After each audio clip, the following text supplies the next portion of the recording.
বিসমিল্লাহির রহমানির রহিম। আল্লাহ বাঁচাই রাখো, আল্লাহ আল্লাহ স্বাগতম আল্লাহ। মাশাআল্লাহ মাশাআল্লাহ। আপনি করেন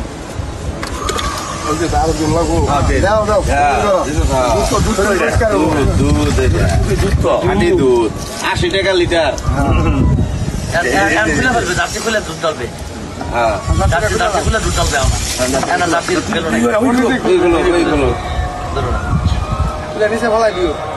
আচ্ছা ভাইয়া, 1 মিনিট একটু বলবেন আমাদের যে আপনি কেন আর্জেন্টিনা ছেড়ে ব্রাজিল আসলেন, এর আসার কারণটা একটু বলেন। নিজে ইচ্ছে আসলাম ভাই, আর এরপরের বার মেসি থাকবে না আর্জেন্টিনা, এর জন্য দল চেঞ্জ।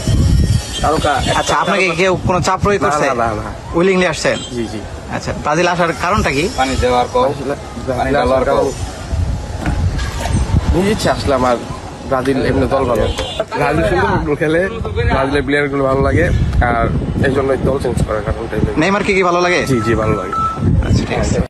এখানে আপনি যে ব্রাজিলে চলে আসবেন, আর্জেন্টিনার সাপোর্টার হয়ে যে ব্রাজিলে আসতেছেন, এখানে আপনার কেউ চাপ প্রয়োগ করতেছে কিনা, বা আপনার ফ্রেন্ড সার্কেল বা হোয়াট এভার বড় ভাইরা এই ধরনের কোনো চাপ আপনার প্রতি আছে কিনা? এটা আমি আপনার সাথে একটু ক্লিয়ার হতে চাই। হ্যাঁ, এই ব্যাপারটা, কারণ দর্শক দেখতেছে, দর্শক এর কমেন্টস করবে। আমি চাচ্ছি যে আপনি ব্যাপারটা ফ্র্যাঙ্কলি এবং আপনি ট্রুথলি ব্যাপারটা বলেন যে আসলে এটা কি চাপ আছে? চেঞ্জ করতেছেন? তারপর উনি বলতে চাচ্ছেন উনি মেসি ভক্ত ছিলেন, মেসি ভক্ত থাকার পরে উনি বলতেছেন যে মেসি তো এই বিশ্বকাপেই তার শেষ বিশ্বকাপ, এরপরে আর মেসি থাকতেছে না। তার মানে আপনি এটা বোঝাতে যাচ্ছেন যে আর্জেন্টিনা মূলত কি এক তারকা নির্ভর দল? আপনার কথা থেকে আমরা তাই ধরে নেব। তার মানে এক তারকা নির্ভর দল। উনি বলতে যাচ্ছেন যে মেসি চলে গেলে এই দলটার আর ছন্দ থাকবে না, ফুটবলে তাদের আধিপত্য থাকবে না।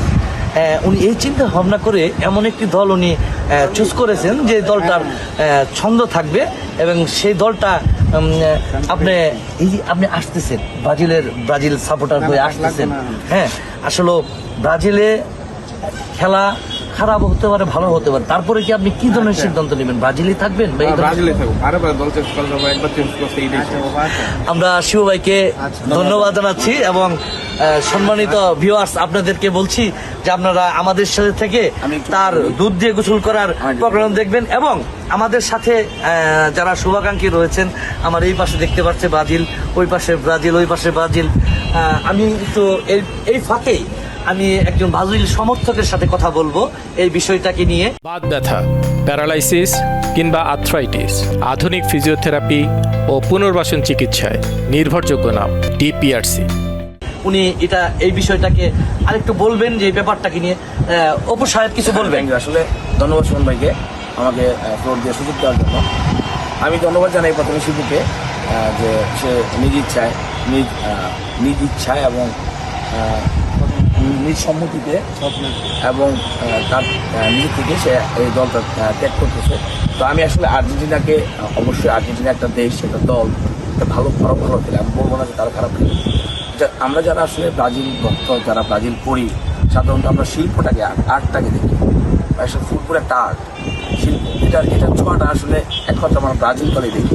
ঠিক আছে, আমি যে বলবো আর্জেন্টিনা খারাপ করছে, ঠিক আছে, তারাও ভালো দল। যেহেতু শিবু আসলে চিন্তা করছে যে এককেন্দ্রিক দল, মানে একজনকে একটা তারকা এর দল, আর ব্রাজিল হচ্ছে মানে সবগুলোই তারকা, ঠিক আছে, এবং ফুটবলের দেশ, তারা ফুটবল প্লেয়ার জন্ম দেয়।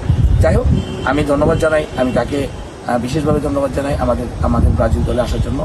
আর আমরা যে আগামী 11 তারিখ একটা আমাদের একটা ব্রাজিলদের র্যালি আছে, এই র্যালিতে আমি ইনশাল্লাহ শিবুকে সবার আগে দেখতে চাই, কারণ ও আমাদেরকে আসলে এই মুহূর্তে একটা ভালো একটা সারপ্রাইজ দিচ্ছে। Thank you so much. ধন্যবাদ। ব্রাজিলের শিল্প অনেক ভালো।